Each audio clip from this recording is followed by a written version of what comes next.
mean? I speak for the streets. I speak for the people. I speak for the culture. So I take this serious. It's not we passed that. I don't want to go back. Let me get out. That's why I'm getting easy. This is why I wanna put your man for the season. Put your man for the season. This is why I wanna put your man for the season. Yo, it's your boy, the Major 90 of the Major League, and I know everybody's anticipating the Gucci and Jeezy versus battle, and I'm pretty sure you're like me. You got a few questions, and I got a few things I'm looking for. Let's get into it. Now, I've heard stories from Jeezy's mouth himself where he said that he and Gucci have actually sat down within the last few years and actually talked about everything. But people want to know, is it actually happening? Do you think is necessary to bring that shit together, if anything? And I understand we dealing with somebody who temperamental themselves, and you know what I'm saying? Yeah. Our shit that we got with us versus their shit that they got with them makes it extremely problematic. But in the best case scenario, how could that shit happen? Because that, to be honest with you, that's the biggest motherfucking move for trap music that can happen in the near future. I mean, I just feel like they got to be one of them mafia backroom conversations, man. Yeah. You know what I'm saying? Like, it got to really be a convo. I mean, what I've learned over the years, man, is like, this shit big business. You know? For everybody who asking me, right, the verses is real. Me and Snow Cone will be in the same room.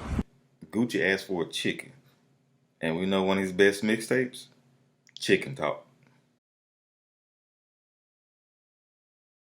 The drastic change we've seen in Gucci since his last jail stint have people questioning whether he's a clone or not. So one of my questions is, which Gucci we're going to see? They're going to be in the same studio. We're going to get the old, rambunctious, wild Gucci. He's smoking. He just smoked. You see that boy smoking. 4-5 bottles, Tron, drinking, champagne, Pierre Rose. You know how the kid play. In New York, just popping them bottles. Poop, poop, poop. It's just poop. You said take to the rock. Poop, just poop. And the motherfuckers just be popping around.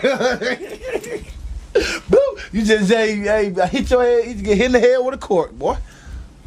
You know, watch out for me. Pow! Just cork hit you in your eye. Take your eye out.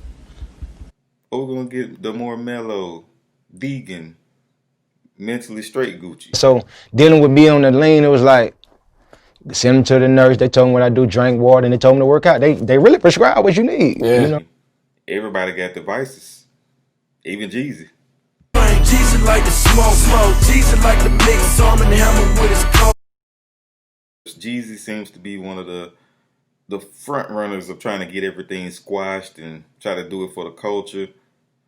But let's not forget, he's not completely innocent in this situation. Hide from me, dog. Nigga talking all tough, nigga running and hiding this shit, nigga. Real talk, nigga. And I want that motherfucking bullshit ass icy chain.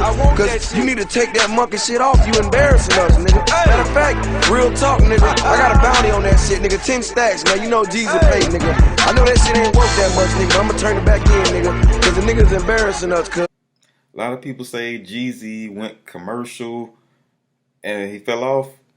But when you have an album like TM101 as your first album with no skips, and almost everybody I know can quote that album word for word every song, anything you do after that is not gonna seem like it's anything. If you come out that great, you come out that hard. I'm sorry, it's just not. It's a versus battle. Biggest hits. They have one in common. The one that started this whole situation is gonna get played. If so, who's playing it?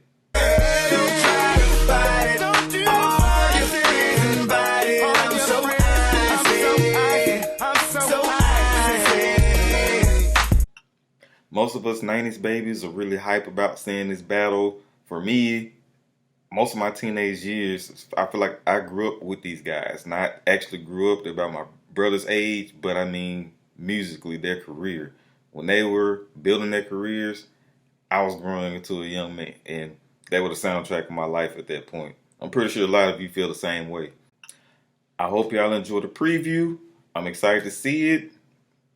Until next time, just remember, like, follow, subscribe.